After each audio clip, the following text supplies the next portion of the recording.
Okay. Good morning. Tick tick, good morning. Adjust that a little bit. How's it going? Oh.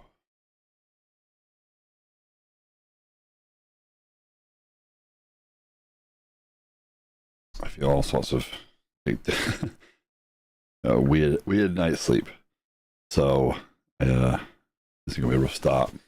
Just back from the gym. Nice. Respect.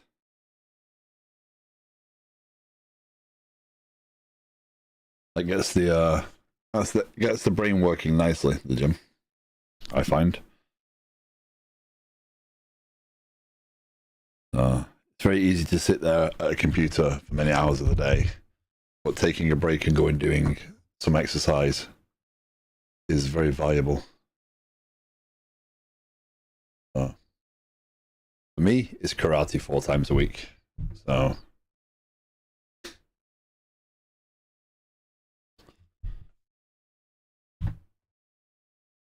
Connie, good day. How are you doing? How are you feeling?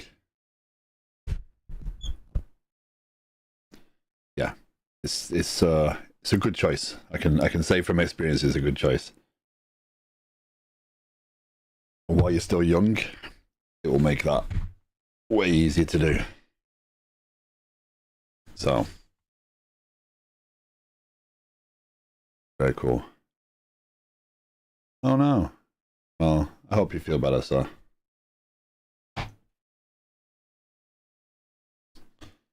Never good doing that.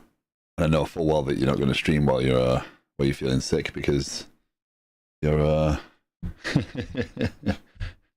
you crazily gave out your stream details to your colleagues.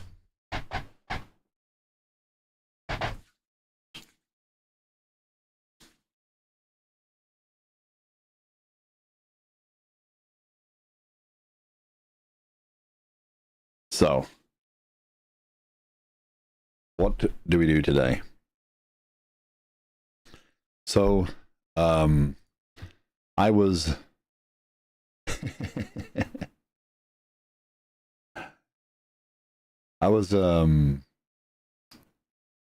hi Thorolf, good day. You get all the sleep you needed yesterday?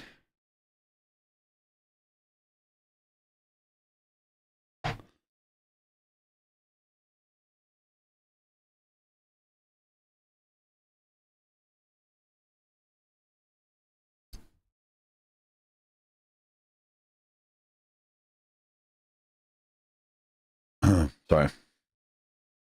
Okay. So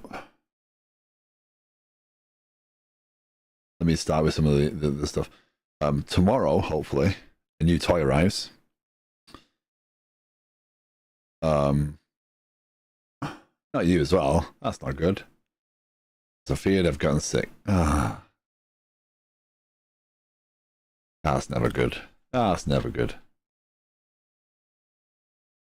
No, don't pass it around. No high fives. And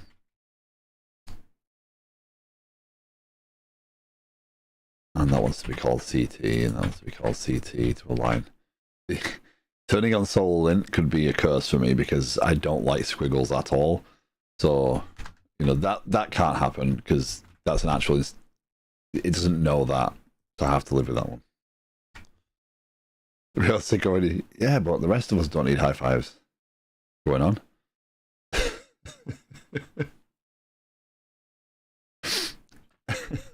Passing it around a bit. Okay. So tomorrow, new toy arrives. I have a teleprompter arriving. An Elgato prompter rather. So that'll be fun. I don't know where I'm going to put it. I've got the attachment for it already set up, but I don't know where I'm exactly going to put that.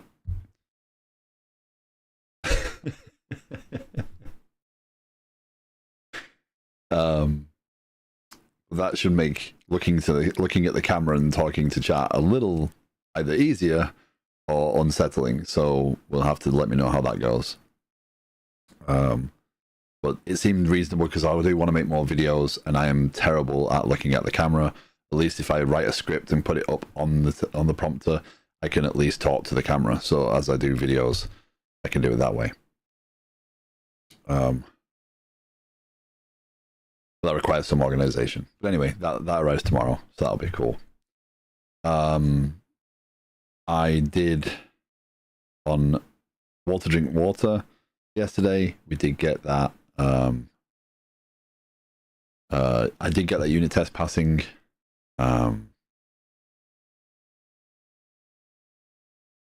No, you saw Jones try to do looking at the camera. No, I did not. It was very difficult. So the camera is obviously there because I'm looking at it right now. But I put the chat below it as an attempt to try and make me look in that direction. But I also have the chat above.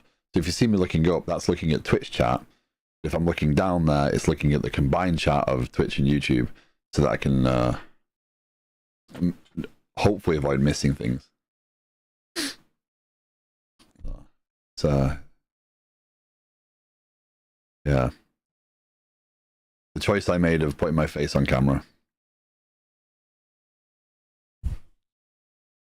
Okay, let's have a look at this.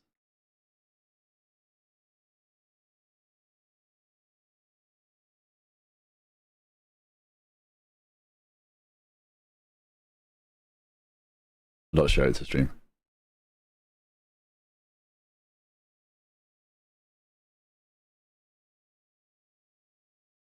Oh, the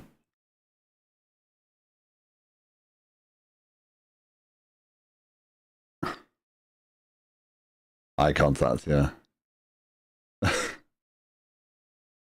He's not looking at.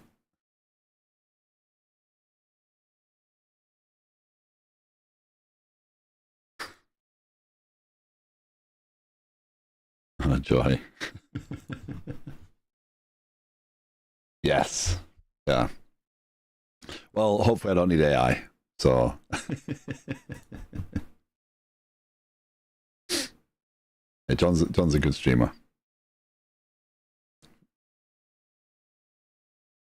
Okay. So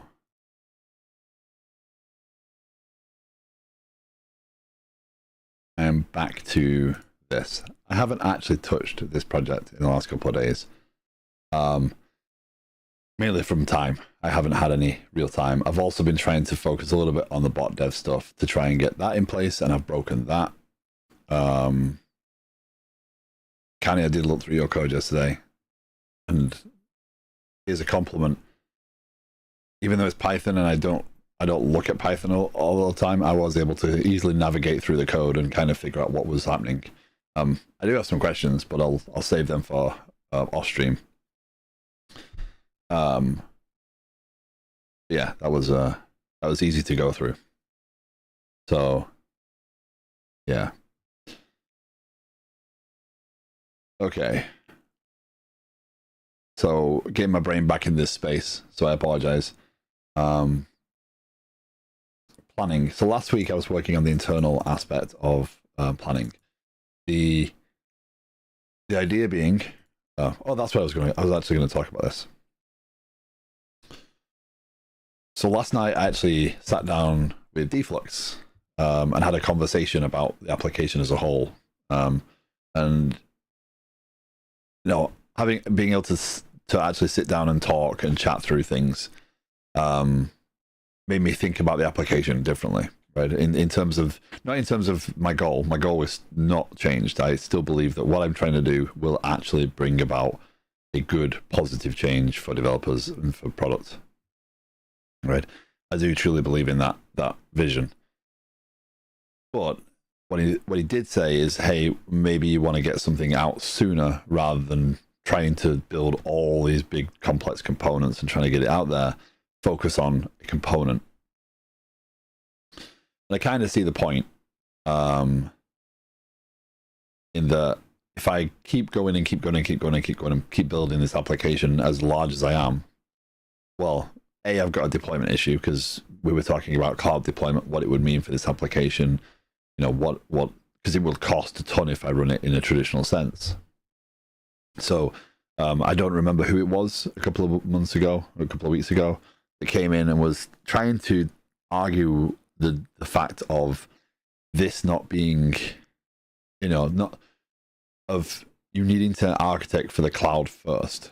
And now I see the point, right? Now I've gone through that with Deflux a little bit. I now see the point that was being made. Now, this application is not impossible to put to cloud, right? There's not actually a lot of big moving parts. It's just that the deployment mechanism right now would be built very much around one of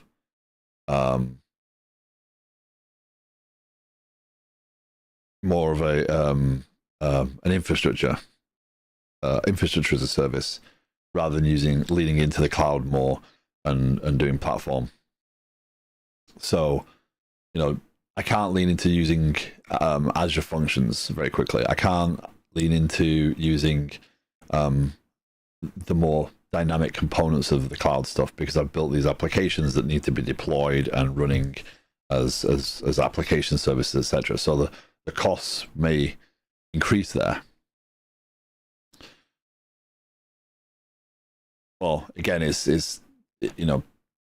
I'm starting that conversation with Deflux because I do trust his expertise in the cloud stuff, and he has a lot of experience with the cloud. And having spoken to him for a while last night, I can say for certain that he has a passion for doing that sort of stuff. Whereas I have no intent of ever becoming an expert on deployment. So how I deploy it, how I do that is obviously I'm not starting that conversation right this second, right? I'm still trying to build something that I believe is viable. So my goals haven't really changed in that respect. But what I have said is, I probably should focus on the planning item. If I focus my energy around this piece, and I actually work towards making these actual components that can be enabled and disabled and can interact or not interact, put a UI around this component specifically, right?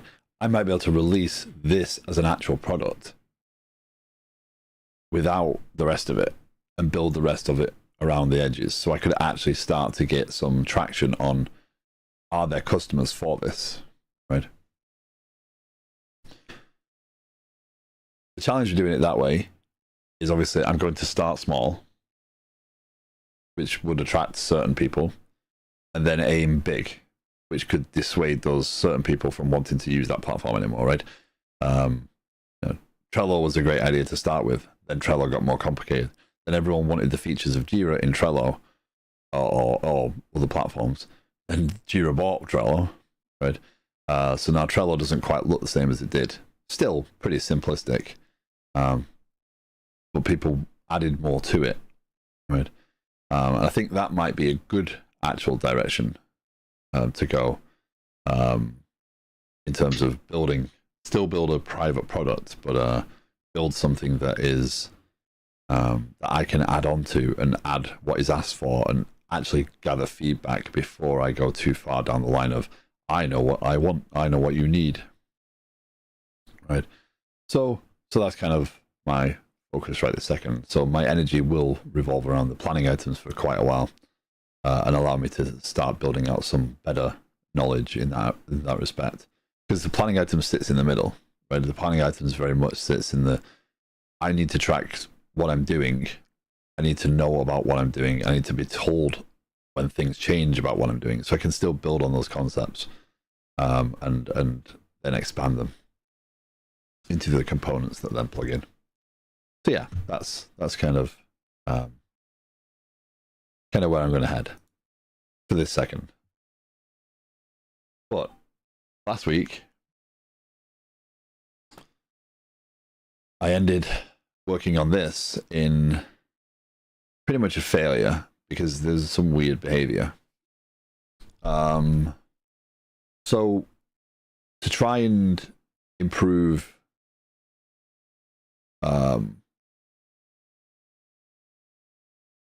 to try and get the actual concepts working, what I did is I introduced the produce planning item from ticket, and I created an internal API which for right now is just an internal API, but eventually will become a service bus or something similar, right? We also talked about one technology for everything versus multiple technologies, but neither here nor there. So I had, when planning item is produced from ticket, then, you know, what am I testing? So I've kind of got to get my brain back in this space. So the goal is, when I have a ticket that I'm promoting from tickets to planning items, I can just call this API endpoint right now, and then that will do this produce. This produce endpoint will always be here. This API endpoint will not. This will be replaced by a consumer or a consumer from either a service bus or Kafka if I end up on that path.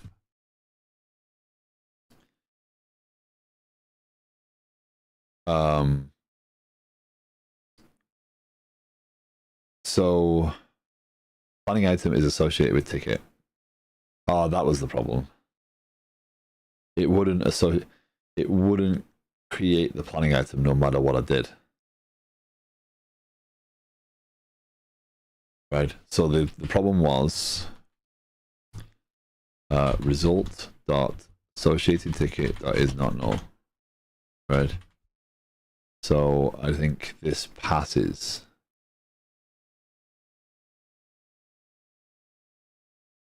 Yeah.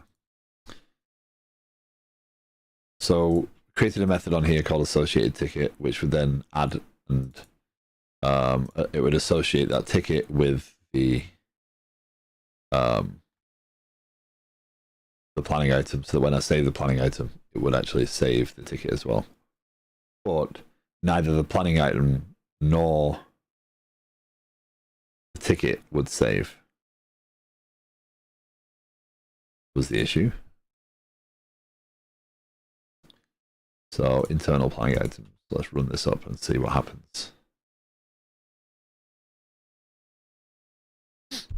So either I applied read only or something to my credentials, or I brought something along the lines here.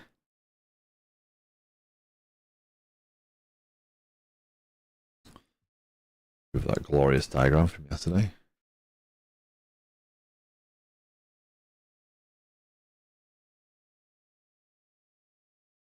So 7100, go over here.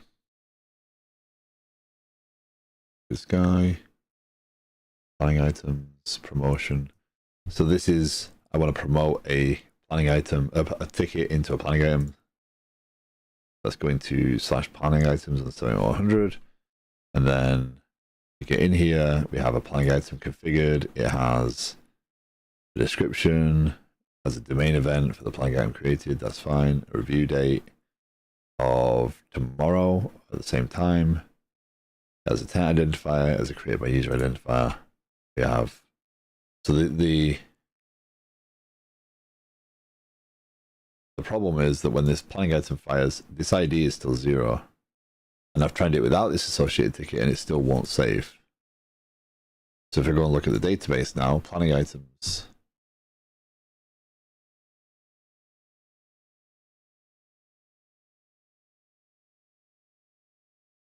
Come on. Come on. There you go. Don't be shy, database. I'm expected to see a planning item here and an associated ticket here, right? So I'm missing something. There's some simple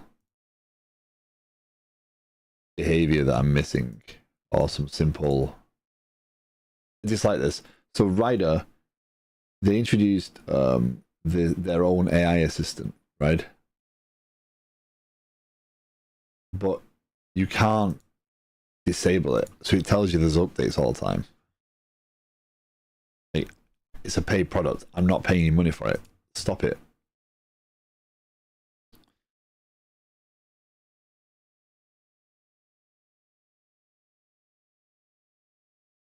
Okay, so how could I do that? So I may be missing in here builder dot property p goes how do I describe this now? Has one. So planning item has a virtual associated ticket. I don't have an associated ticket ID, do I? That's the problem.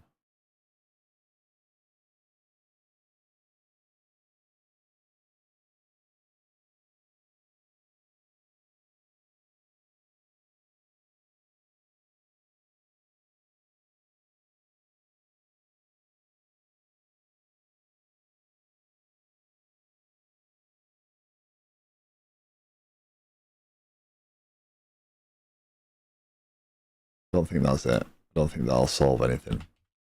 Entity framework will build that relationship. I don't think that's going to solve my problem. And again, I removed the associated thing, and it still doesn't save the ticket. So the planning item. So I'm not sure this is going to do anything different. No. So it's just not saving. Now, in repository, this is Idalis's specifications. Add async call save changes. So I'm not worried about, no, I'm not missing save changes here.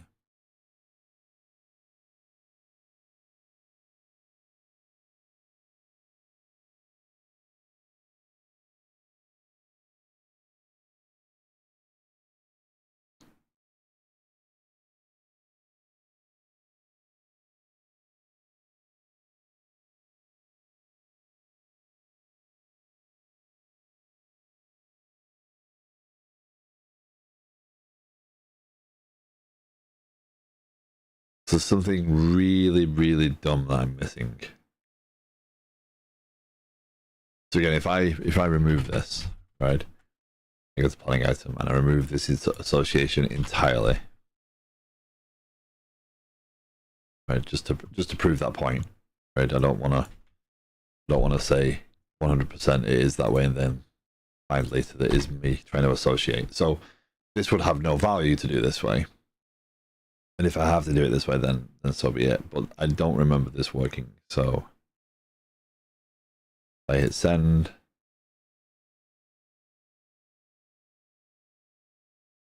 Yeah, no planning item still. So it's not a side effect of trying to do the association. Is what I'm trying to prove there. So with no association there, it still doesn't say the planning item. So I'm missing either some configuration or I'm missing some behavior. And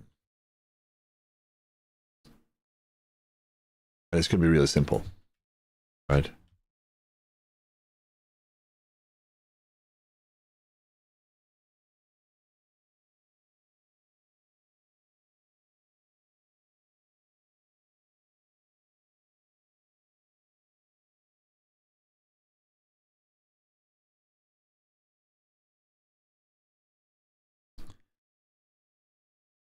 So where do I go from here? So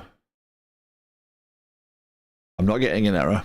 I'm not getting any content tell me, hey, this isn't saving because this. It's just not saving.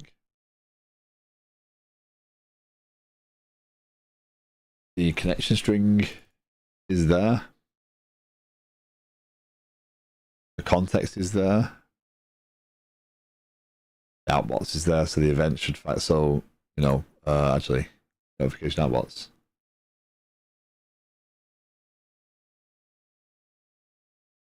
It's like it's rolling back. Or save changes just isn't happening. So this domain event publisher isn't getting hit. So save changes is not happening, right? So what should happen is when I hit save changes, it should actually invoke this after save changes has happened, so that then it then goes on and publishes the events that have been associated with that thing. So this never hits. So the save changes isn't happening. Planning connection string is correct. Definitely copying this out.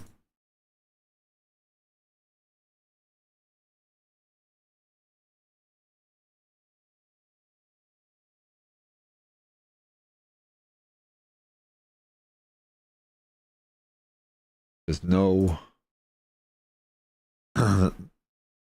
it's querying the database, so that connection string is 100% working. So the outbots part, the domain outbots, that is definitely querying every 10 seconds and getting its messages. There's the application startup, and there's absolutely no errors. I did try and turn up logging velocity. So, I don't think this is what. So I put it up to detailed. That's the log file. That's not the actual. That's not the actual thing, is it? I don't know anywhere else to do that. So that's build logging as well.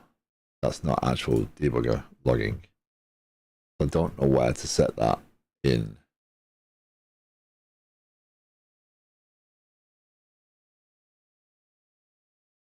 In here. So maybe we go back to the old faithful. Let's have a look. Liquid Sky.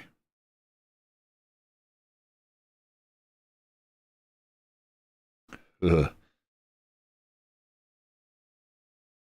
So Liquid Sky should build and run in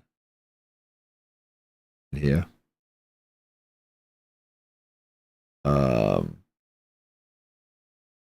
got to remember how to do this in Visual Studio. Options.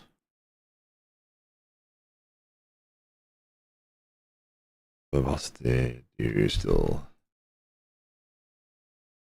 MS build project build output velocity. Detailed. That's what I'm looking for. Because what I want to see is if there's an underlying error that's logged as more detailed exceptions, then this should highlight that. Allow me to understand. So let's try and run planning internal.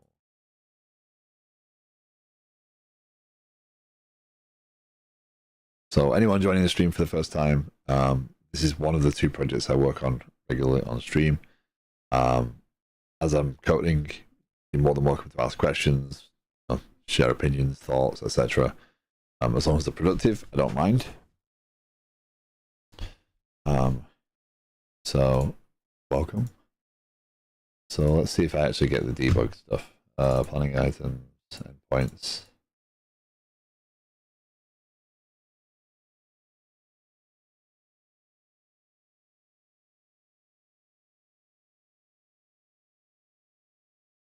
This feels so clunky compared to Rider. I know it's not. Okay, we're getting there. Getting there. Planning item. Still 0. So we're getting the same behavior. Actually find that multiple times. Awesome. So we still get the same behavior. We're not seeing anything new or whatever. So let's have a look and see if we can find the output. Debug output.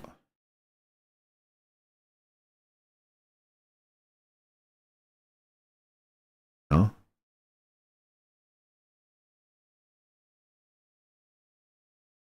It doesn't look like verbose logging.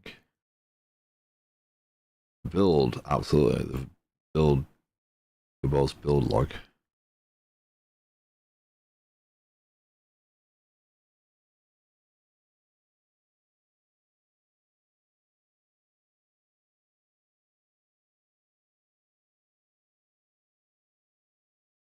Well, I'm open to ideas if anyone has any. I could try here because I have no idea why this is breaking right a second.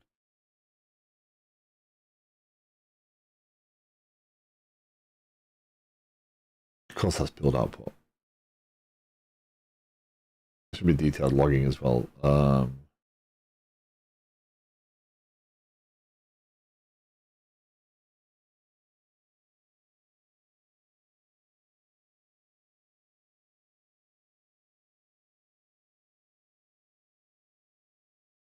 So it's as if this is failing, right? Like this is like crashing or something, but there's no errors, there's no exceptions, there's no hidden pieces underneath.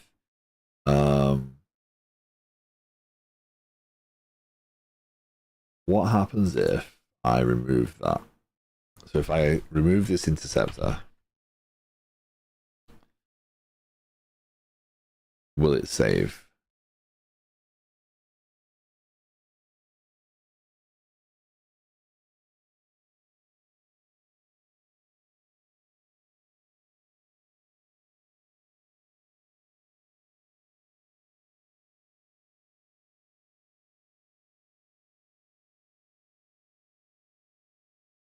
No. There's nothing to do with interceptor. I instinctively want to click on rider. That's funny. Well,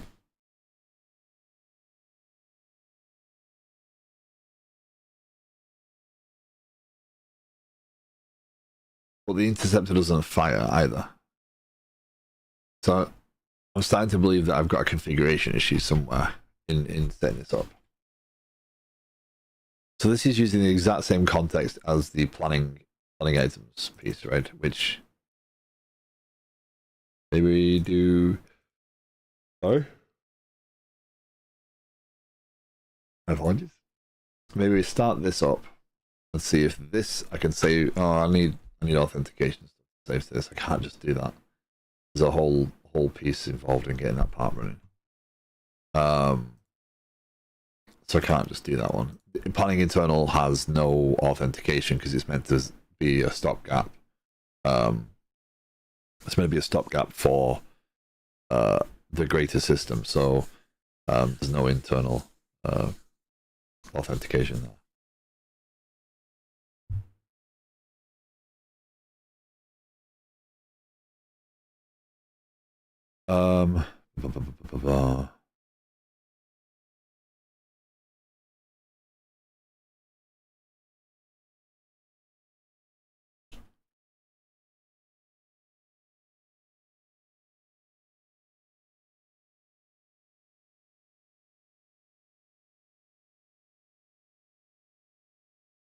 Hey, D.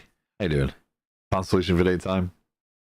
Yeah. I mean, we did end up on that yesterday, and I did get the unit test passing just after the stream. I did a little bit more, so we will resume that early next week again. Yeah, that is something that will once you find a solution for, as long as you're consistent, then it should work. So the way that was working ended up being okay in the end, but yeah. But again, you're more than welcome once that code's committed, etc. If you want to fork that repository and tinker with an experiment with the thoughts you had around that thing, maybe you can demonstrate your thoughts to it, right? So you're more than welcome to check out that code and do it that way. So, but yeah, date times are not fun to play with. It's always a challenge. So, yeah. So today I am on to my main product, or my main project, sorry, which I do intend to be a product. So the code for this is not open source. This is a bit larger. This is Agile platform dev, as I refer to it, or Liquid Sky is my little code name for it. Basically, it's a platform designed to being developed along the lines of things like Jira or Trello, etc. So for product planning and product development. I'm just hitting an issue with it not saving something. I don't know why. Oof.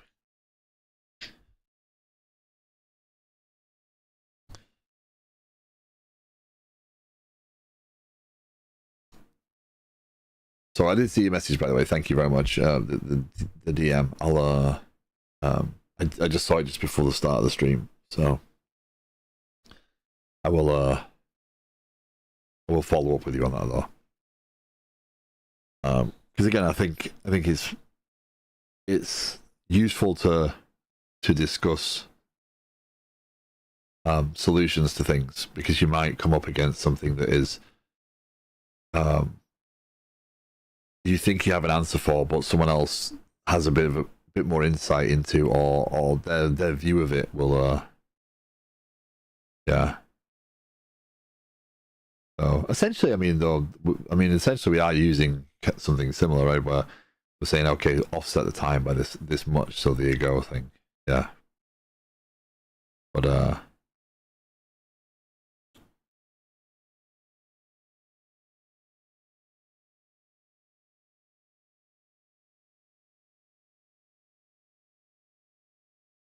I have definitely learned over the years to make sure that I spend time and listen to everyone's input as best as I can. The challenge for me is I'm a much better visual learner, so I need to see an implementation. I need to see some code to really get an idea in my head.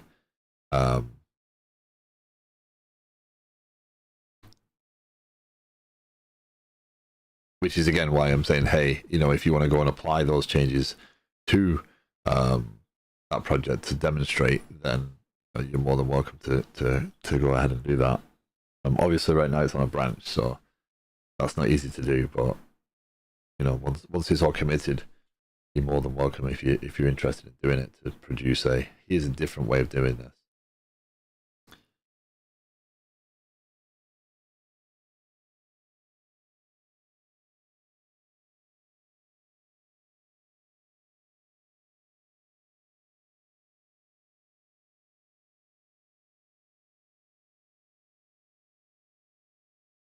So everything's wired up properly. There's no reason for me to be struggling like this. I don't know why.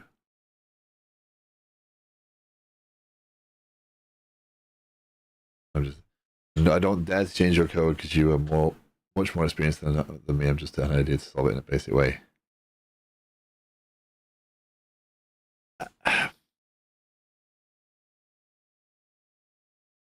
It's not something necessarily. My experience doesn't really bear anything on an implementation of that stuff. I might get there quicker, or I might have some opinions on how it should be done, but it doesn't mean my opinion is necessarily right. It doesn't mean I can't adapt the way I think, shown another way of doing it.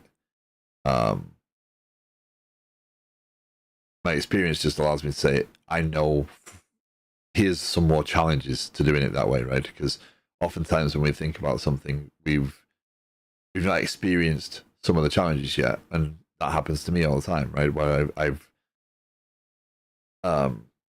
just doing this product, right? I started developing using a library, and at one point I needed to do something, and using the library, there was some pain, right?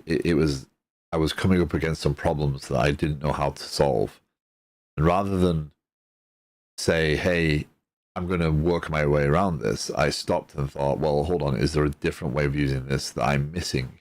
So I adapted my way of using it, and lo and behold, everything got easier again, right? So, but I learned that way of doing it, right? I through just pure experience and listening to myself. So my experience said, hey, if something doesn't feel right, if it feels like it's more difficult than it should be, maybe it's because you're using it incorrectly, or it's not making sense because you're not using the library as it was intended, using it as you think you need to use it. So sometimes stopping and making sure you address those things is useful.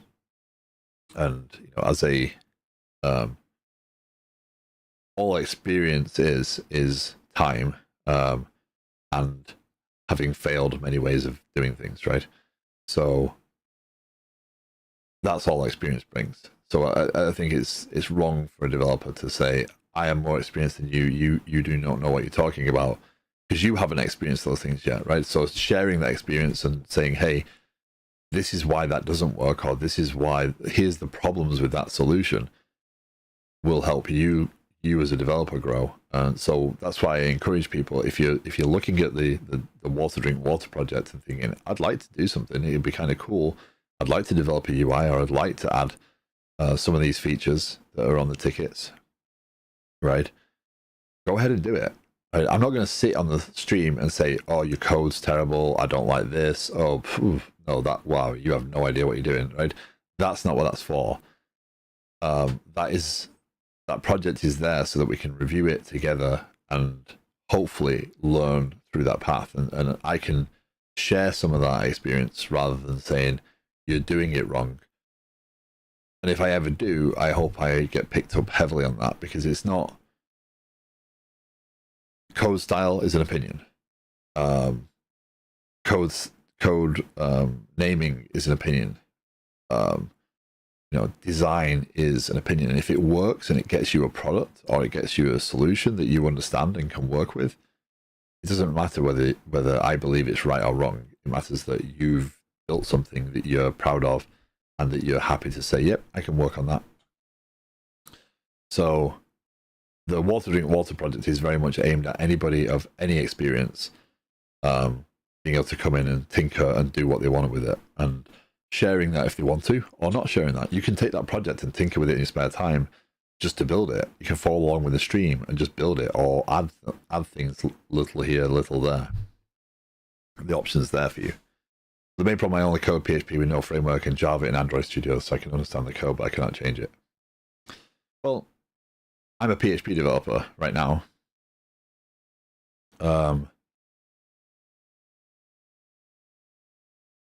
I haven't done much Java. If I'm building Android apps, I'm going to use C#. But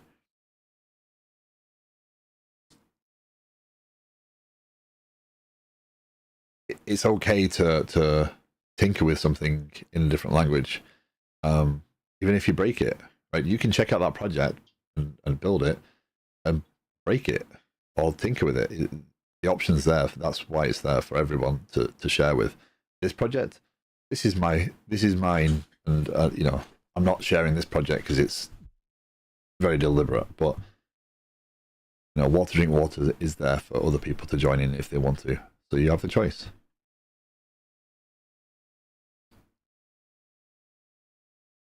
PHP no framework.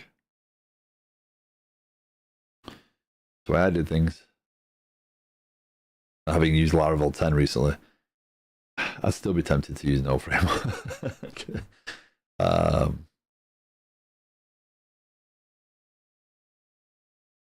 Turn off most of the features of Laravel and just use routing. I'd be okay with that. Anyway, how do I solve this problem? I've got to solve this one today. Why are you not saving? Let's have a look. Let's see if anyone has any suggestions as to why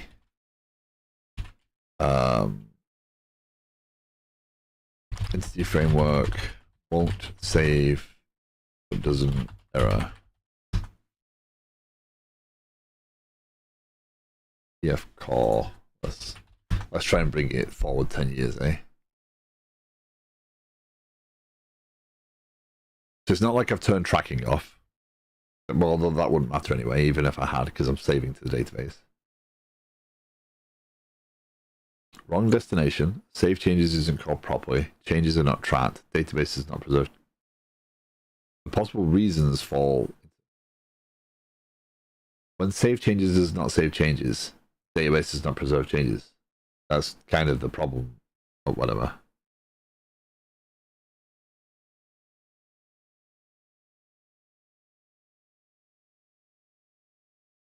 You look great today.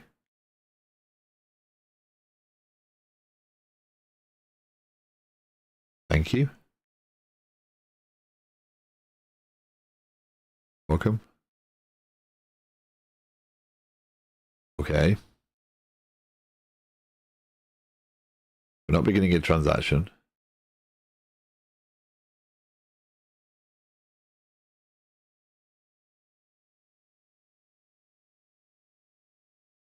Okay.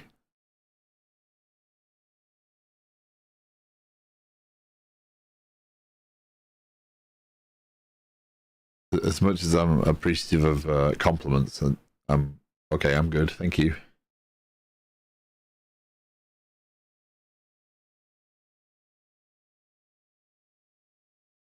Okay, I would stop now. If you're actually not a bot, please stop.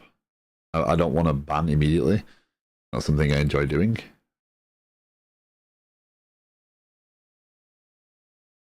But I'd like to make sure that we are okay.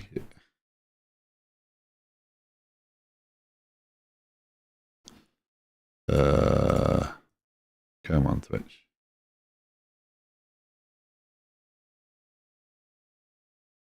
Yeah. Oh no, I'm not in mod mode. Why can I not ban?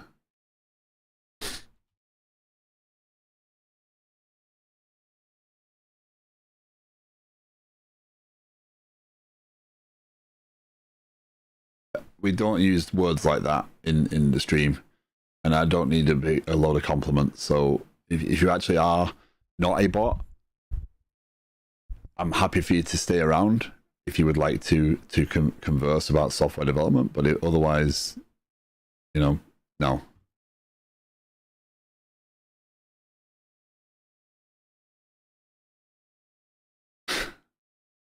I don't need a bunch of compliments, and I don't need to be referred to in that way.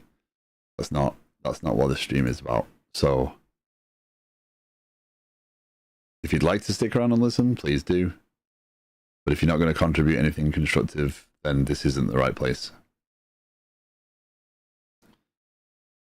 And I'm now sorry for wishing that on myself yesterday when I was like, I never get anybody to ban.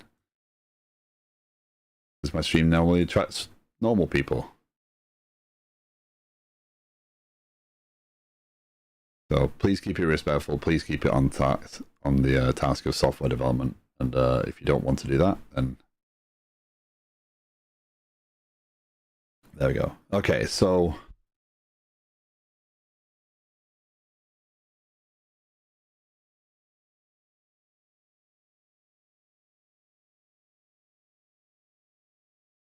I am working on a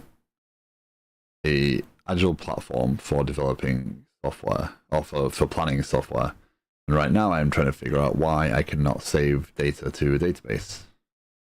It should be something simple and something that I have not struggled with before. So I'm going back to my preferred IDE because that one's stressing me out.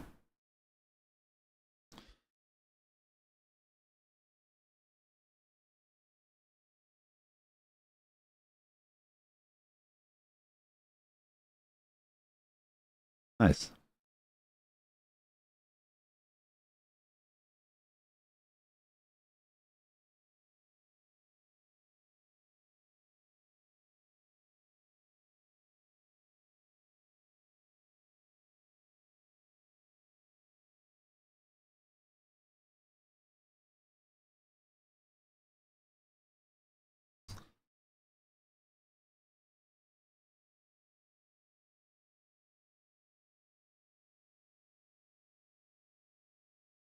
So, okay, so this code here, this should, if I'm going down into the bowels of it, right, if I go into context factory base, it calls save changes, right? So save changes is being called, we're getting the context and we're adding that entity to its set, and then we're saving changes, right? That's pretty much as simple as it gets. We're using the context factory, we're creating a connection, we're saving changes. It's a short-lived connection, it's good.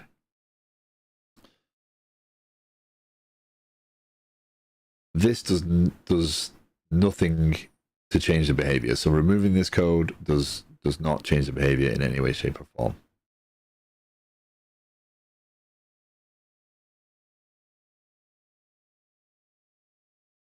But it doesn't save to the database.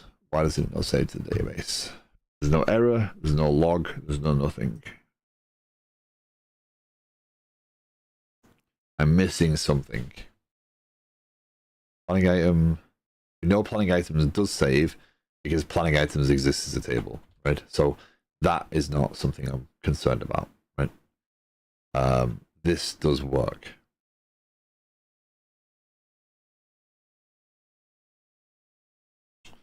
This creates a new planning item and then associates the ticket with that planning item.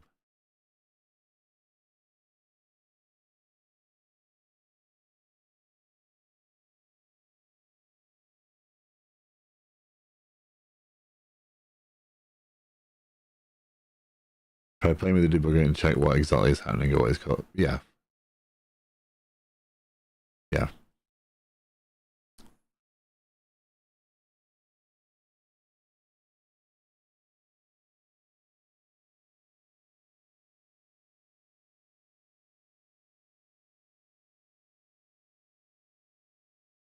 Wonder if it'll let me. It won't let me go down into the bowels. Let's see if it'll let me do it.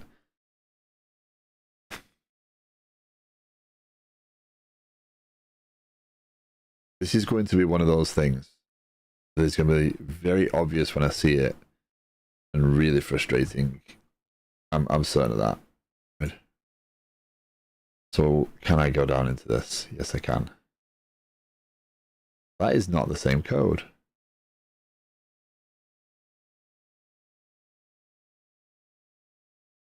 Oh, that failed. That failed.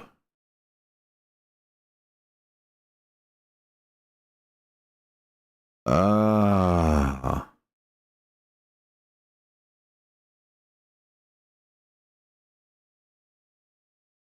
Wow, entity framework.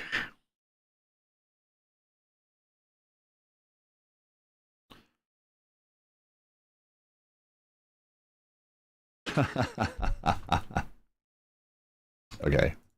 So that's me trying to be clever with the design. Right? But entity framework not throwing that up as an exception, just not saving something, that's interesting. Because there was no try catches around that, right? So that just errors underneath and swallows the exception. Which I suppose in PHP isn't unusual, because like in PHP, if you're using PDO, if you try and save something and it errors, it doesn't always just throw an exception. You can just say, hey, get last error. So for reference, I am not a new C# developer. I know how to use a debugger. That was the first time I just stepped down into that component. Debugger is not something I'm afraid of using. It's just something that I'd already gone through several times before you joined. And again, that should throw an exception. I've not put any handlers in here. I've not put any try catches. There's no pattern for using entity framework and saying, hey, what was the last error? So there was no visible thing in there. There was no logging, right? Normally entity framework logs everything to the console, so I would expect an exception of that nature to be logged at this level. The reality is it's the way I've set this object up that's the problem. However, I also remove this behavior and it still fails. So if I do this, I go into planning item and I comment out this behavior, right? So I know why it's trying to do it, right? It's trying to deserialize it, serialize it, etc. So now associated ticket is not there. This still wasn't saving.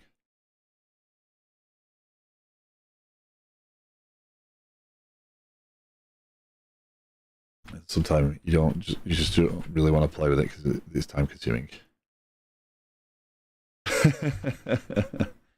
No, I mean, Smooth's trying to. I actually now believe that genuinely that Smooth is trying to contribute, right?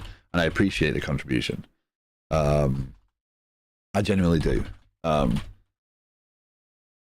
So the debugger is something that every developer should be comfortable with. A lot of developers these days still resort back to console writing and trying to output to the screen. So I've experienced that a lot. But the debugger is not something I'm new to. It's not something that I don't know how to use. It's just something that I don't think that I should have had to go to that step. Because again, this still failed earlier on, right? That's still failing. Why is that failing? No suitable constructor was found for entity type associated ticket.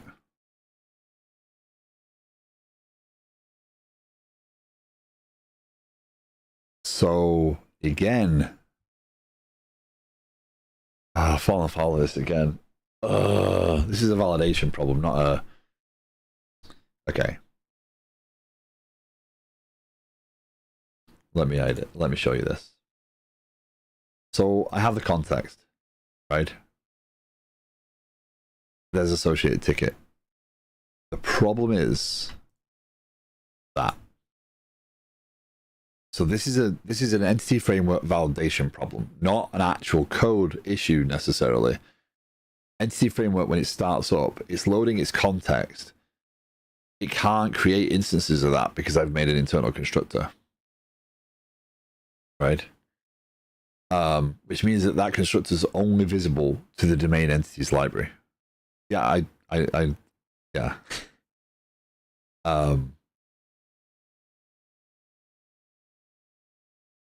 But that's not what I intend to do from an API perspective, right?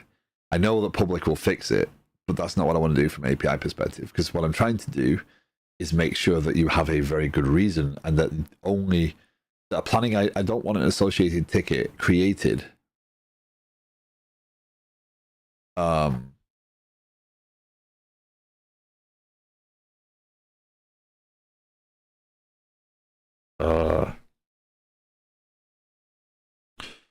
Yep. Welcome, brings up.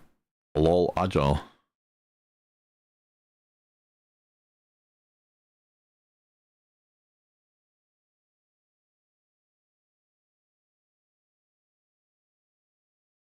Oh, welcome.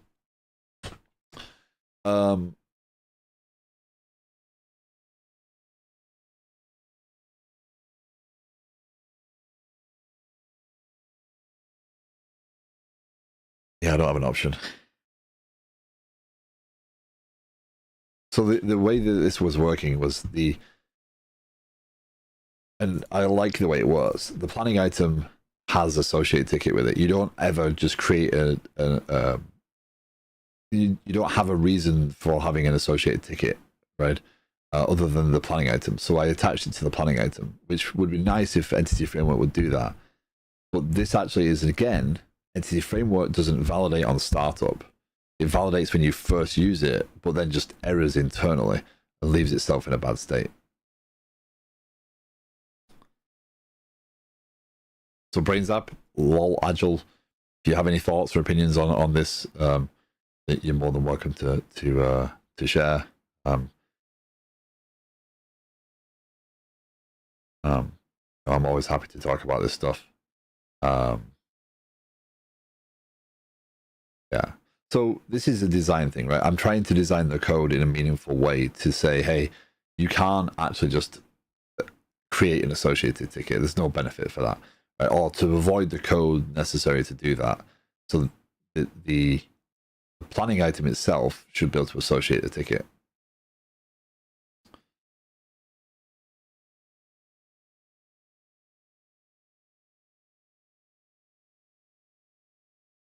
Because I don't want to write that code, because it does make sense. However, I can fix it, and you're not wrong, Smove. You know, by changing the identifier, I can fix it. It's just, do I want to do that? Right? So the code can still look the way I want it to look, right? Because that's the intention there, right?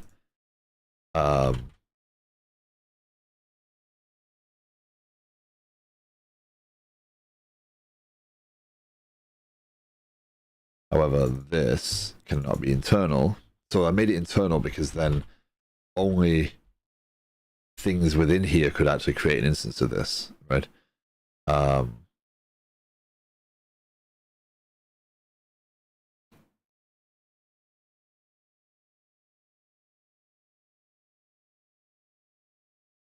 I do. Actually, if I can do this, I can still kind of protect it a little bit.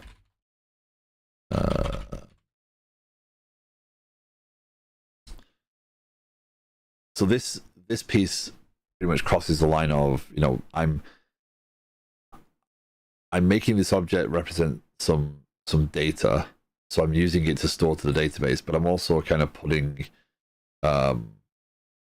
context to it in reference to the domain. So this pattern is not one that is it necessarily feels very comfortable, but it is something that you know, I will follow. So if I do it this way, I don't need ID.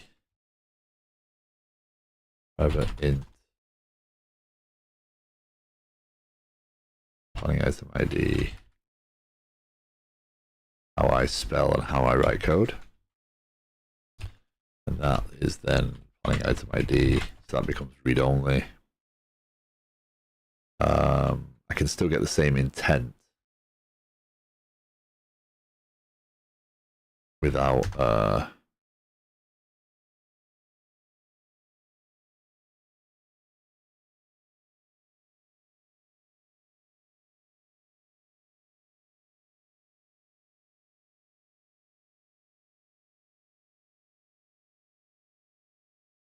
Hey Radio Patrick, welcome. I need to practice using other access modifiers in my code. I don't generally think beyond public or private. Yeah, it's not something I do a lot either, but yeah, my apologies for not getting back last night. So Radio Patrick does also stream.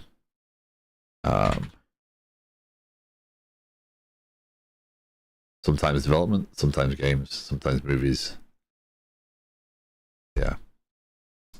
Yeah, I got on a phone call and it lasted until midnight. So why not make class fit with a constructor when it calls native comments incoming?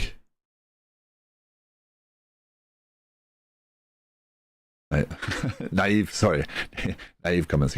Oh, good. I'll go through this why I'm doing this way and trying this in a second. C# has at least some good modifiers. Java is still stuck with private, public, protected, and packaged private. And the last one is more or less useless for most applications. Right. So internal means that only things within this same assembly can see this constructor, which means that only right now, without that there, only objects within this library itself can create an instance of this associated ticket, right? So the design there was very much one of, well, the planning item, there's an actual behavior there. I want to say, hey, associate this ticket with this planning item, right? So I put that method on here, associate ticket, and I create an associated ticket, and that will then save to the database is the goal. So from a design perspective, I like the way that works. I never hated Java after 2 years I spent in school using it, but I'm definitely a lot happier with C#. Yeah. Is there a default C# constructor or only when no other constructor exists? Only when no other constructor exists do you get is there a default? So yeah, so if that doesn't exist, then that's kind of the default, right?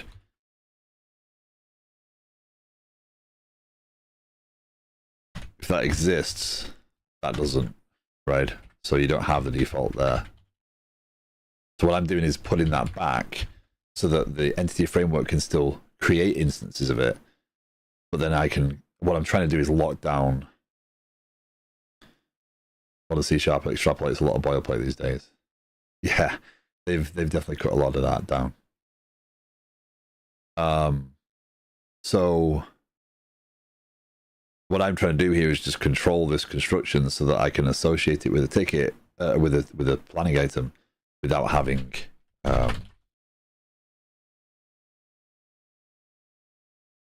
without allowing me to create them. Yeah, properties got a lot of different.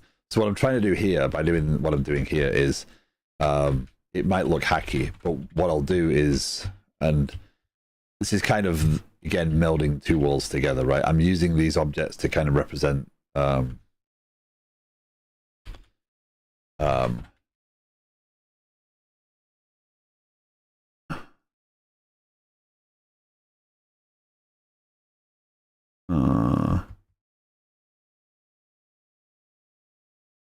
Wonder if I can do... No, I can't.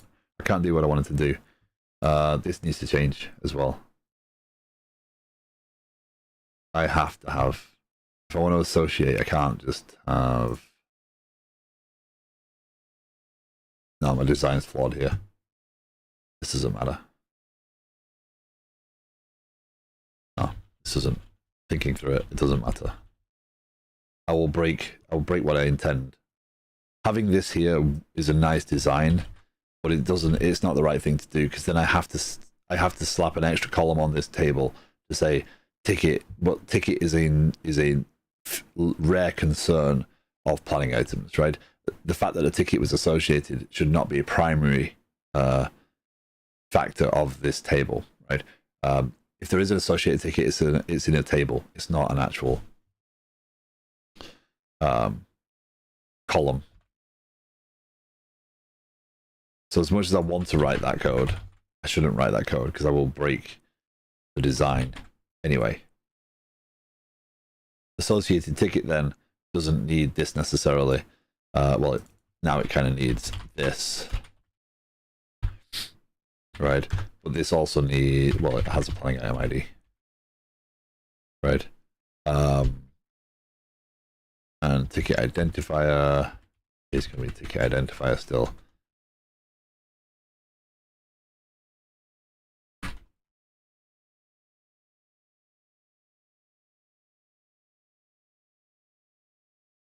Yeah, I'll go into that awful hack in a second.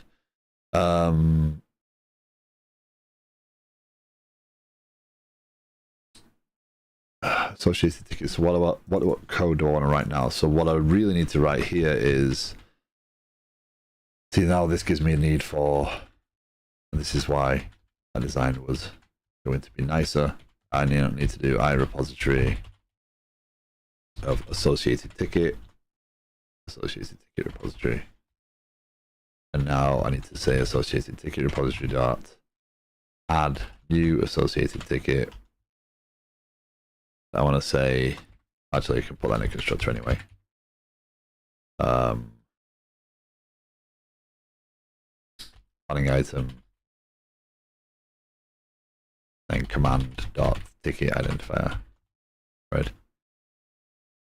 It's not horrible, but it's not what I wanted to write, right? Because now I've got two repositories in a single handler. So I'll break my unit test. Why am I doing it this way?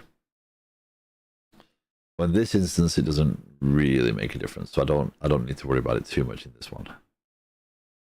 But so I can put this actually back to this.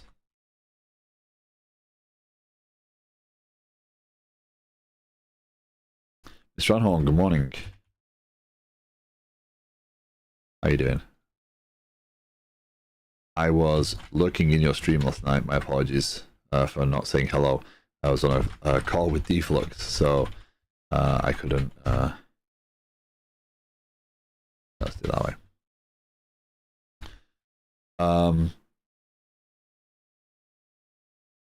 Hopefully it was a good stream. Okay, why private methods? So this looks horrible, right? Without a doubt, it looks horrible. What I'm trying to do is I'm trying to control the flow of data, right? And when I say that is from an API perspective, from a development perspective, what I'm trying to do is make sure that I cannot just inadvertently change the value of a field without side effects that I intend. So I have these events that publish, right? So if I assign a planning item to a user, or oh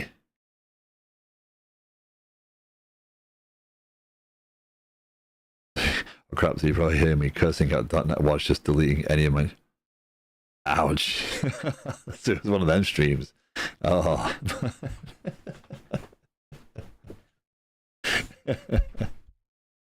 I didn't quite catch that, but the stream was definitely up the entire time. Yeah. So what I want to do is I want to make sure that the data has a reason for change, and I'm not allowing. So if I open up, let's open up the application. So let's say I go into the application. What I want to do is I want to know when users are assigned to a ticket. I want to know things about the system. So when I call assign user, what I do is I get the assigned user, and then I add an event. That event, when I save this object, will publish, and other parts of my system can be told, hey, this planning item got assigned to someone, right? So from the system perspective, I can publish these events and listen to them from different handlers, and I can do different things. I could publish something to Kafka. I could tell someone else something, that they needed to know. I could chain these events together to give context to a larger change set, right? All these things are possible. So I need to make sure that I don't allow a developer to come in and, okay, that developer is me right now, but in the future that could be any developer. I don't allow a developer to come in and just change something because they want to. Right, so if they go in here and say, oh, well, command.description equals hello world, right? If they go and do that, I want them to be prevented from doing it, because I want, if that's something that can change in the system and should trigger something, I want to protect that. So that tells me I can't change that field, right? It's only allowed to be, right now, it's only allowed to be changed on creation, and it's set and then never changes. When I have a reason for it changing, I'll go and add that piece. So I have assign user here. Assign user adds this domain event. When I save changes, these events get published. So I want to make the system a little bit more reactive. However, to do that, I have to protect these properties. If you protect these properties, you can't, because this object is actually serving two purposes. It's both the persistence and this kind of collection of, it's not behavior. These are not necessarily behaviors. I'm not putting any logic in here. I'm just saying, tell me this happened, right? But because I want to do that and I want to protect and control the flow of data, then I have to kind of break this up into this horrible looking design. So what happens is in Entity Framework, then in a configuration, I have to tell it, oh, you're actually going to get your data, you're going to read and write your data from this private field. And that is enough to tell it. So it might look horrible from this perspective, but it means that I've got greater control over the data flow in the application layer, and I think that's worth it in the long term. So, I could make it easier on myself and make all these public get sets, but then in the future, I could go and change a column. I could go and change a property, save changes, and the system doesn't tell me that it happened because I was allowing me to just change fields randomly. So that's why.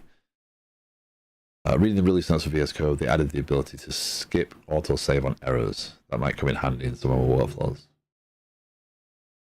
Nice. So if it errors on skip autosave on errors.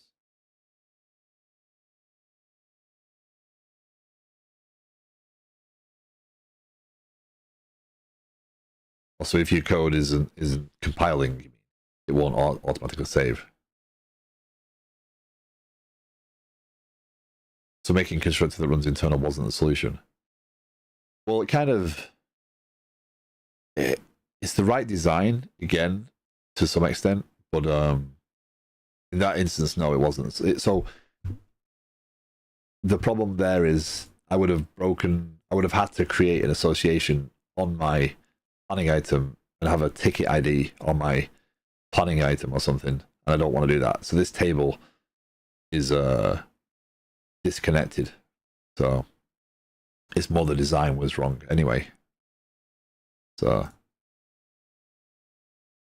I have used that somewhere else, and I'm questioning whether it was. Right, okay, so yeah, that's syntax error 1, yeah.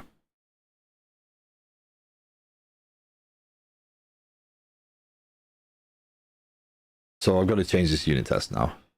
Awesome.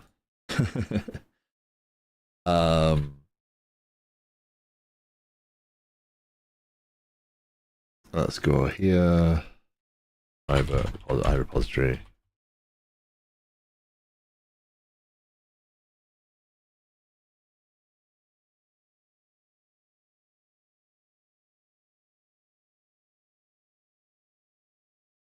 Substitute for iRepository of associated ticket.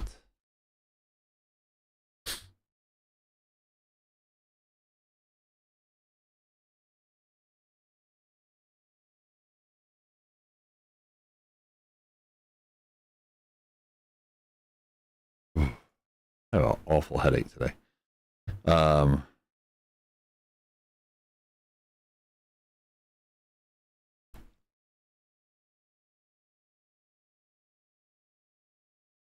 I'm now questioning whether that works somewhere else that did it, because now that would.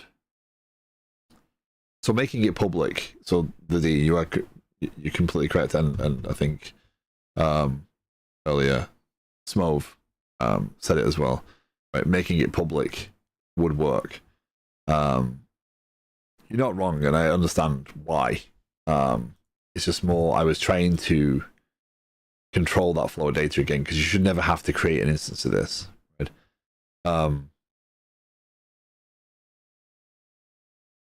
The irony is in the past I've seen systems built that have been built to try and make developers work a certain way, and whenever you do that, developers try and get around it, right? So as soon as they hit a scenario that means they can't do what they think they need to do or they should be able to do, they'll change the code or they'll break something else. So it's very risky putting that sort of stuff into your code and trying to be opinionated about how something should work. Is a little dangerous. But total freedom in a code base is often just as bad, because then developers will work whatever way they want. In this case, I'm now doubting that I've actually run another scenario through. I think I've followed that pattern somewhere else, and that's going to be broken in the same way.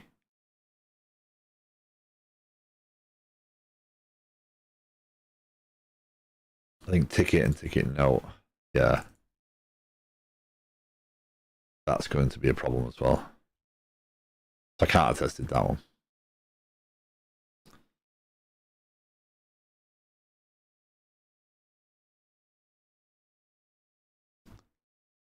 But again, I'm not doing this.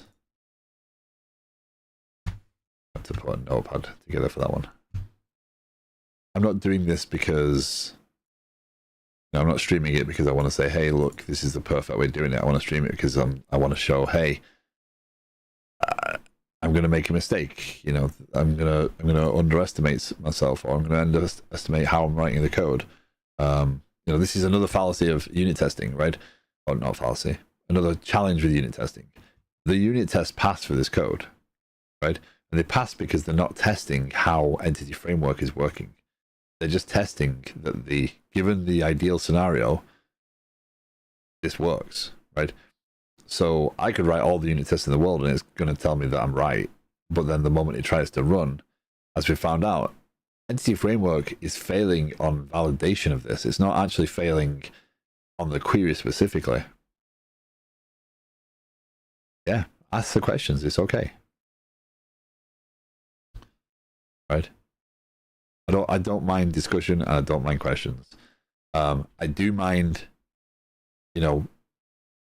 complete derailment to. If you want to discuss things, if you want to learn more and ask more questions, I have no issue with that in general. But if you want to have a conversation about things, if there's something specific you want to look at, you're more than welcome to jump in Discord and do that sort of stuff as well. So, all the conversation doesn't have to be in stream. But ask questions, absolutely. It's the right way to do it.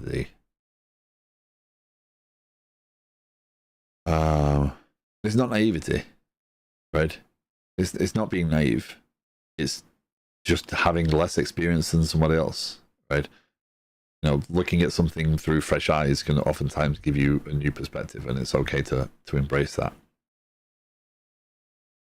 What do I need to do? I need to remove internal modifier.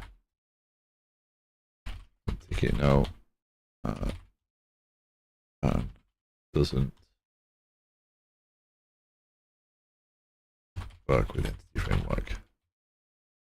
So that's going to trigger another, I'm going to have to reassess how that works. So in this instance, what I'm wanting to verify is that I get a planning item, right? That's the majority of this. And that the associated ticket repository received add async arg.is associated ticket. Yeah, that'll do.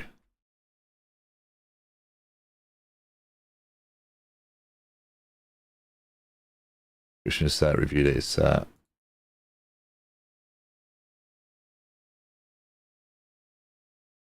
There you go. Okay. Planning internal.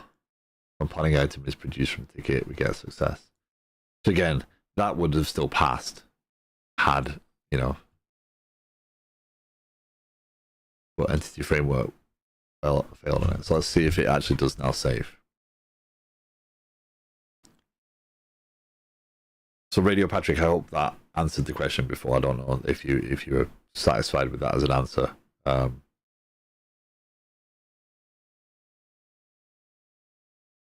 know she didn't.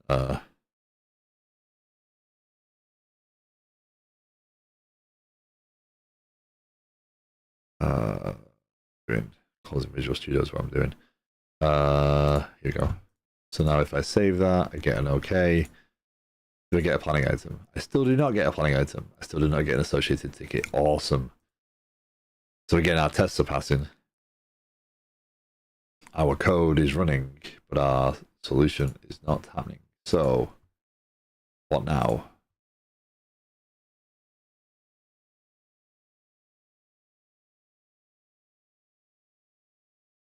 I think that is failing. Right? Planning item 0. So it is failing. Okay, so let's put a breakpoint here.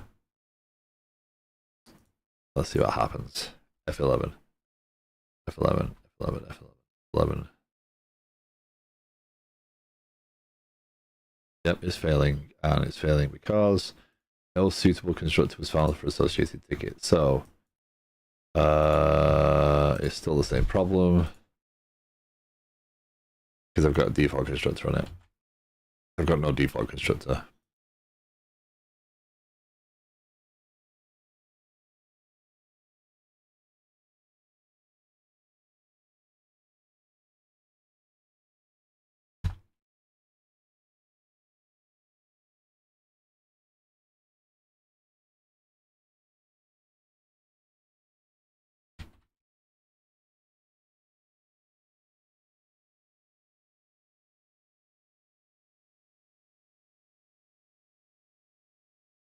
What?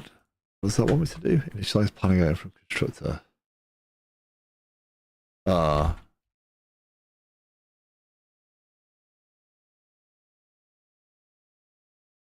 just wants that. Now, yeah, I still need a default constructor on there.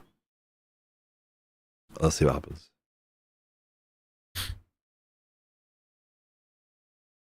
I spent like 3 years on Stack Overflow, and I think you should get recognition. Not many experienced programmers like to be asked why. Well, that probably comes from the perspective of being frustrated at people doing the same thing to me as I was early in my career. You know, I've been a developer for a while.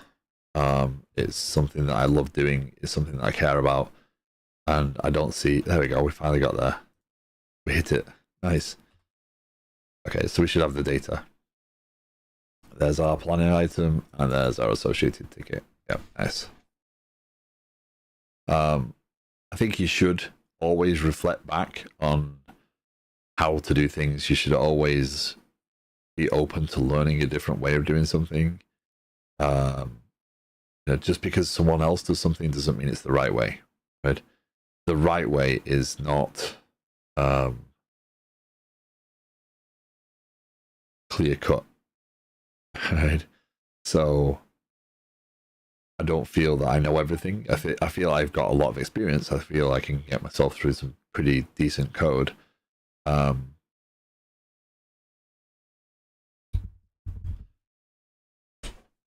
yeah, it's I don't. It's why I stream, right? Warts and all, I show what I'm doing. This is my platform. This is something I'm building. This is something I'm deeply invested in at this point, right? And I'm willing to share watching, the coding aspect of that and the discussion aspect of that. The Water Drink Water app is deliberately built to say, hey, if you want to contribute, right? It's there. If you want to practice doing PRs, you can practice doing PRs. If you want to ask questions, you can ask questions. It's something that we can share as a group. If you've got no experience working with a team, that might be a good exercise of how do you work with others, right? There's all these different things that people don't teach you when you're trying to learn how to develop, right? There's a lot more to software development than writing code, especially if you want to be hired as a developer. So I think that's kind of why I stream. That's kind of why I'm constantly wanting to learn and grow. And,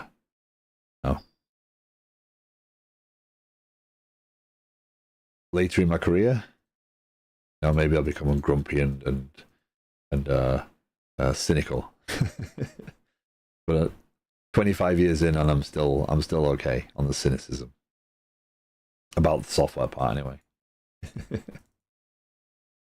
He says trying to develop a platform for Agile project management, which Brains App never said anything other than lol Agile. So that was not a solid contribution there. If you're going to come in and say lol Agile, contribute. Say it's horrible. What are you doing? What do you think you're doing? Are you doing it wrong? Engage in a conversation about that sort of stuff. I'd love to test, my conviction on this platform, right? Okay, so what am I doing? Oh yeah, promote ticket to planning item. Yes. Almost literally 3 hours later.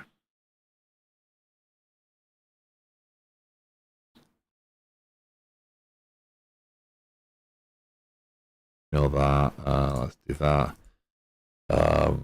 Follow Solar Flint guidance on naming of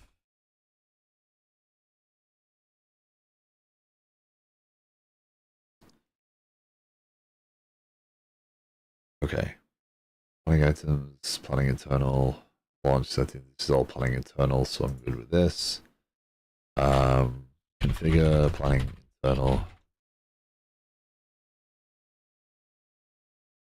Create endpoint.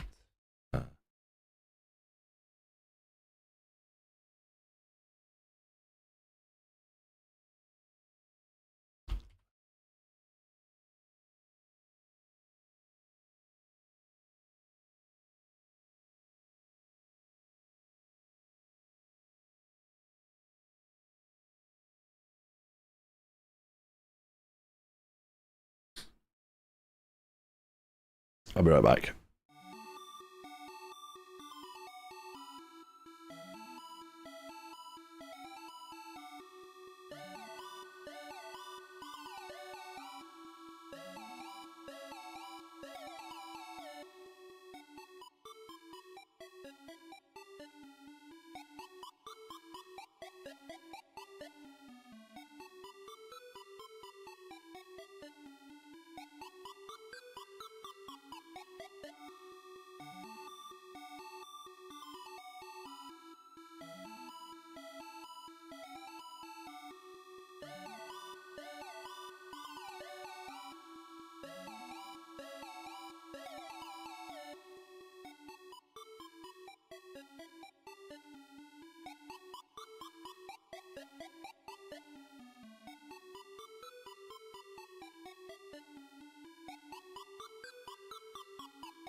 My apologies for that.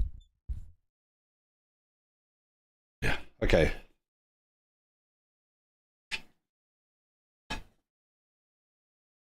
Creating points received, ticket details. Mr. Jones, good morning. How's it going?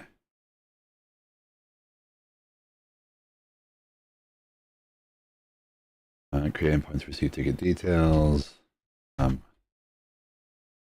Associate ticket with new planning item. Hit new planning item in view handler. Associate ticket with new planning item. So this is only one component of this larger piece, right? So promoting it. Good afternoon. Nice. Thank you for the YouTube view. So for anyone new to the stream, I do stream to Twitch and YouTube at the same time. So straight after stream, the videos are always on YouTube. You know, you can always comment on there later. You know, give the videos a like. That definitely helps more people see the videos, because I think discovery on YouTube is actually pretty difficult. It seems to randomly inject me into the end of videos. I mean, you did set me a challenge, remember? I also said something else yesterday that I did not want. I never got people in that I needed to ban or anything. And I thought I almost had one this morning, and luckily Smove turned it around and started to really try and contribute some helpful content. So, but I was getting scared there for a second that I'd wish this on myself, that I was going to have that sort of stream. So if that's the trolling you're gonna do, I'm okay with that. That today. Oh man.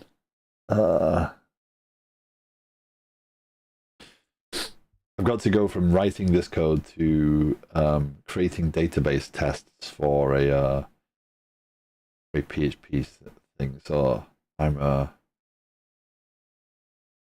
not looking forward to that context switch. Twitch seems choppy.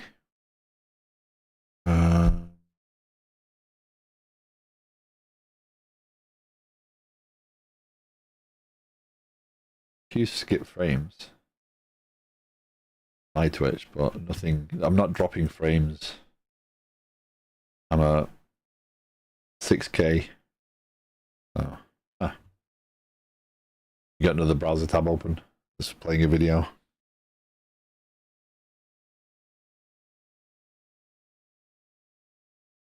Okay, so coming back around on that whole tickets thing, right?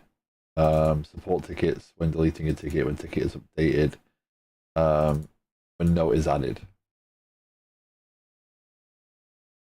I don't think it's a you problem for a change.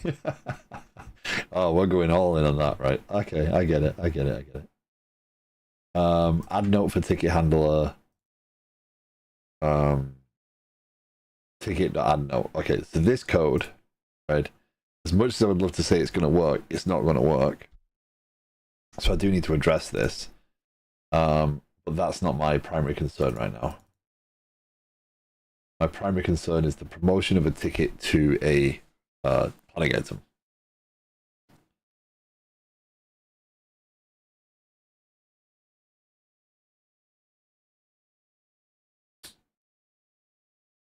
So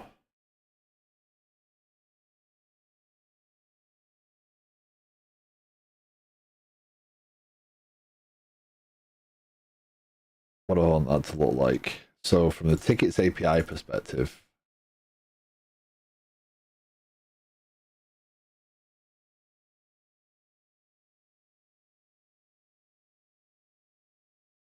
right? I want to do that. I want to say promotion. Now this is starting to get into this realm of these endpoints don't have to align to the entities, right? I'm not trying to make a RESTful API here. I'm not trying to. I've got to remember that I can't just sit down in my chair. I'm not trying to make a RESTful API. I'm trying to make a useful API. I am using the verbs, yes. However, I'm not trying to aim for any sort of resource navigation, etc. here. I'm not trying to provide that sort of API. And in discussing this with Deflux a little bit more last night, I started to think really about the solution that I want to head towards. And it is one of, I think, more CQRS style than even I intended initially. So here's what I'm aiming for. And again, from to use the D's favorite word, naive. This is naive in terms of I haven't done this before. So this may be a naive approach to something, but the only way I'm going to know is if I do it, right? So what I'm going to do is eventually I'm going to get rid of anything that is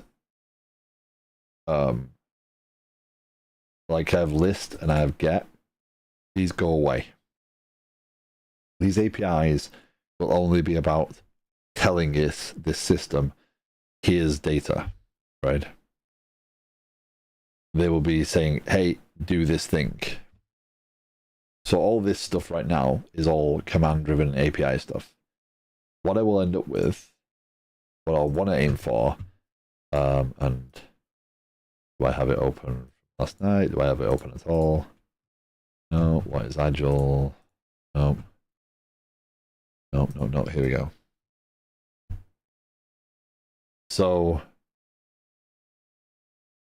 what I want to aim for is a world where when I add data into this system, I produce that data through in Kafka or Service Bus, depending on what I'm actually doing, and produce it into a data store that is built purely for the view. So I can put GraphQL on there, I can put all sorts of stuff on there. I can highly optimize this for the read scenario, right?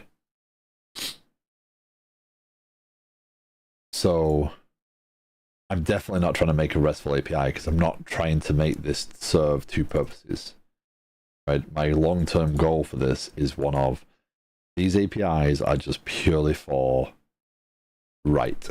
They're not for query at all. That way, all my concerns are split. You know, if I need to go and change the way something updates, I know exactly where to go. I don't have to read through any code. I don't have to filter through and figure out which endpoints or whatever. The command side of this thing will only be the command side. There will no be my goal will be no query side. Now, what does that look like from this perspective? I'm not so certain yet. And I've got a long way to go before I get there. But I think it's a viable solution. It would mean that I build my clients against this, right? This view layer, all the clients would be built against this. So I can build, and again, part of the benefit here is I'm not building this from a UI first perspective, which might drive me in a very different way. But I think this is feasible, right? So, yeah, I'm not building a RESTful API because I don't want to, right? So these endpoints don't have to be all about just the verbs. That being said, this endpoint here will be a post. But the endpoint, how do I do this now? This is going to be interesting because I haven't done this in fast endpoints yet. What I want to say essentially is I kind of want to do tickets ID int promote. I want to do that.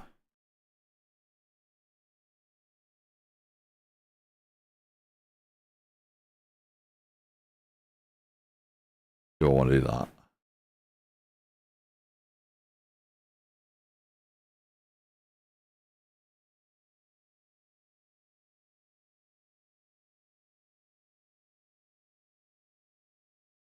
Yeah, that was.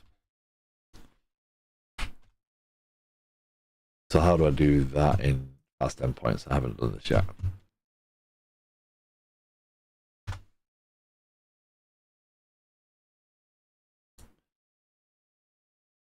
Okay, so documentation.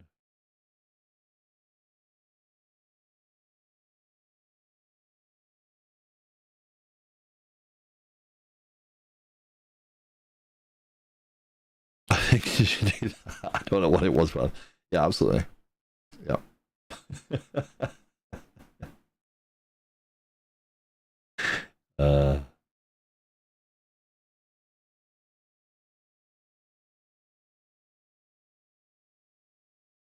Just need frat mode to go live on the end of this, right? You can warm up a little bit and then just go straight in.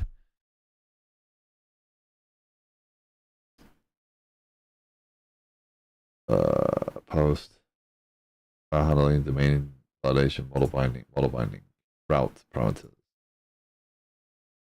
endpoint my request. Oh, so you still need a model for that. Okay. Just remember what you said. You caused this, not me. So for reference, I challenged Mr. Jones basically to start trolling me a little bit more in stream. It's more than acceptable. Post parameters and then returns. It just takes post parameters, right? Public class.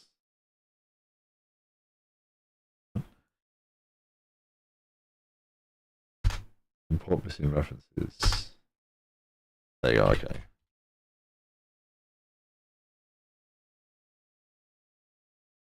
Hi, Shy. Doing good. How about you? Welcome.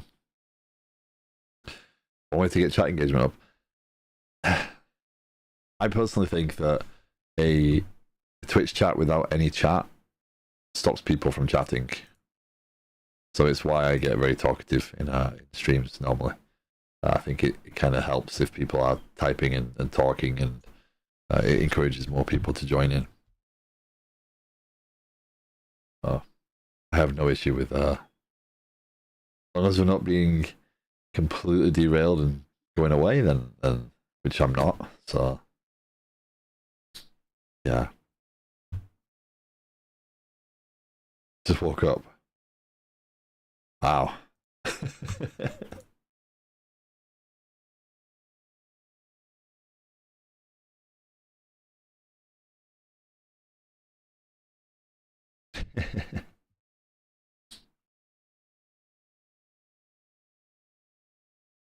Okay. Why doesn't that offer? Oh, because I've got to override in this. Yeah. Okay, so this is just this, and then what this is going to do is, oh yeah, now I need to decide how I'm going to actually achieve this. So there's going to be a service. It's going to be an API client for right now. Not necessarily a domain. Kind of is an infrastructure concern. Just in that bounds.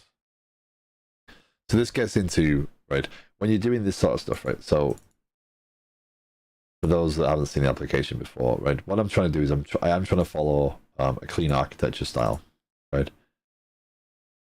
Which I have some opinions on, and have some questions on, and it just kind of lends itself. It leans into the whole my whole problem with trying to follow what other people do, because oftentimes when you follow what other people do, you follow them until you understand or until you stop understanding what they're doing, right? So then you have to move beyond the limitations of your education with that method or with that technique. And now you're back into the learning lessons part, right? So you're into the, oh, you're doing that wrong. Okay. Why am I doing it wrong? What am I doing wrong? How am I doing it wrong? That's very easy for people to say, right? You're doing it wrong. So here I have this infrastructure, which could be a dumping ground for everything. It could very much be I put APIs in here, I put all sorts of stuff in here, and it becomes a dumping ground. Well, there's nothing in the rule book to say that I can't create another library. I've done the same with infrastructure consumers here, right? There's nothing to say I can't create another. You're wrong.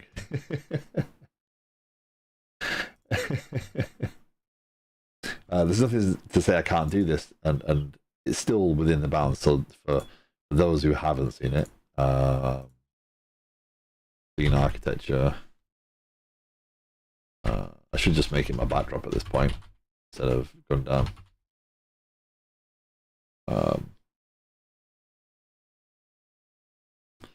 So it's this concept of no, that's not the cleanest one. Infrastructure, controllers, mail adapters,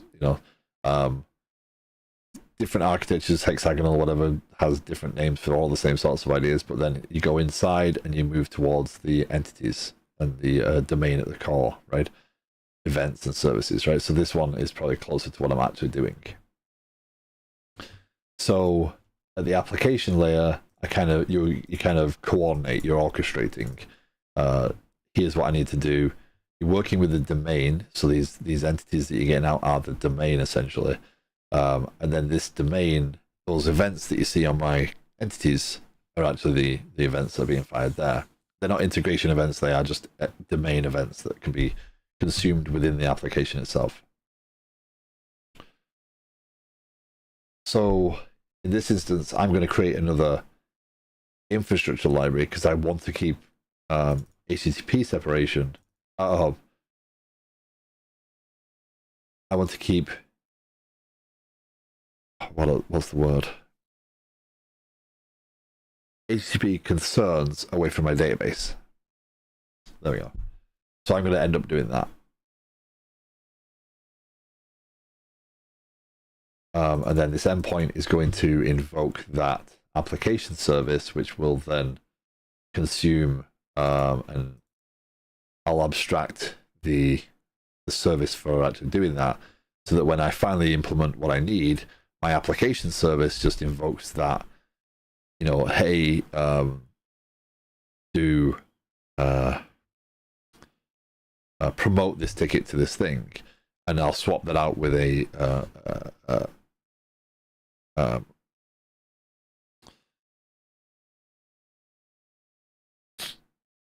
my brain's hurting.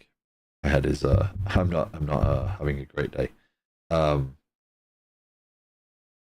swap that out with an implementation that uses service bus later, and then the application piece still works, the endpoint still works, nothing of that had to change.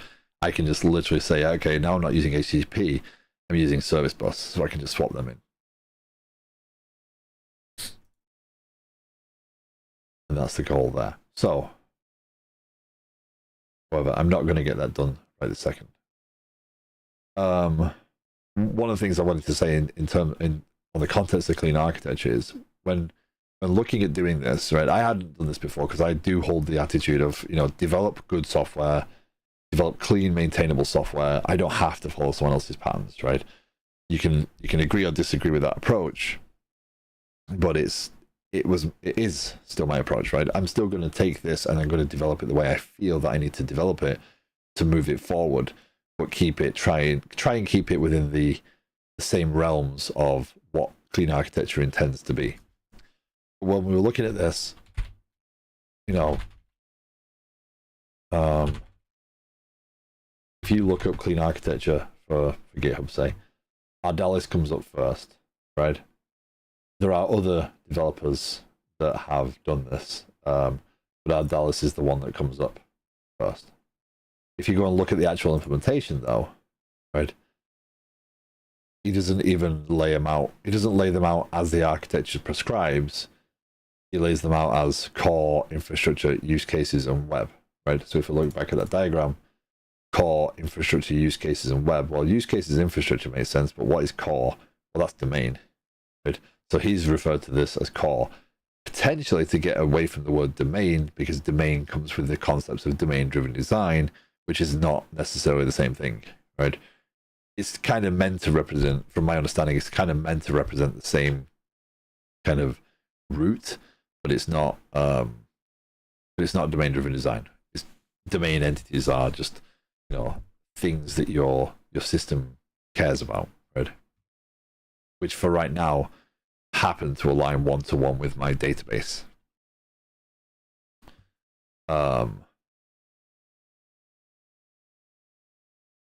Yeah, use cases and web. So web is sat out here. So REST client, so web is out here as well. So yeah, it's just more naming. But if you look at several of the other developers, Jason Taylor, is it? And Amichai, Martin Mand, their implementations of this architecture all vary, right? So you can't just go from one to another, but they're all under the banner of clean architecture, right? So at the end of the day, I care to be more about productivity in my application than I care about to be following someone else's expectation of what my software should look like.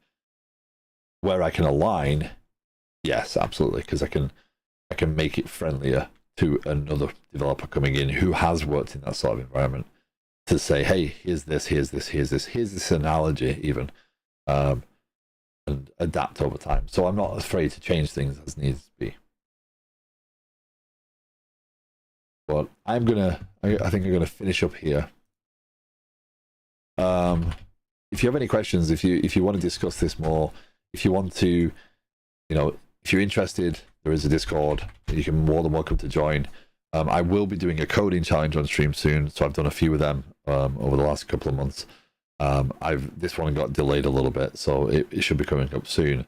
But there is a vote in there if you're interested on voting for one that is of interest. What I do is I take a stream, I start the stream, I look at the challenge for the first time. So I've picked 3, but I have not read into them. I pick 3.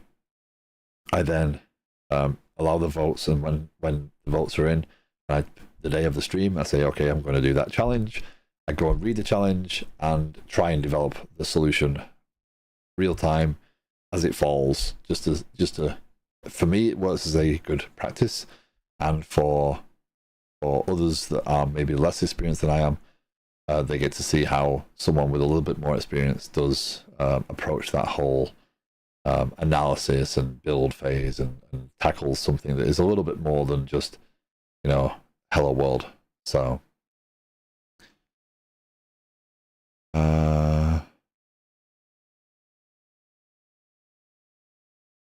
okay, so who should we raid?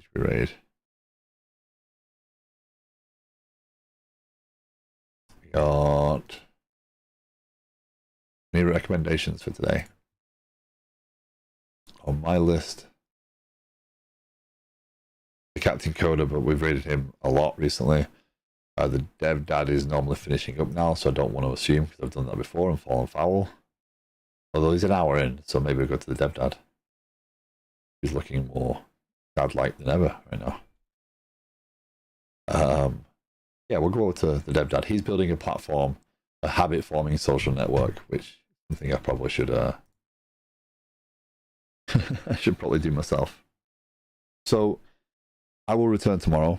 I will be back on this platform. I'm going to try and make some more progress later on today on this as well. Try and get some of these pieces knocked out, so tomorrow would be more focused on making more progress through the planning items, etc.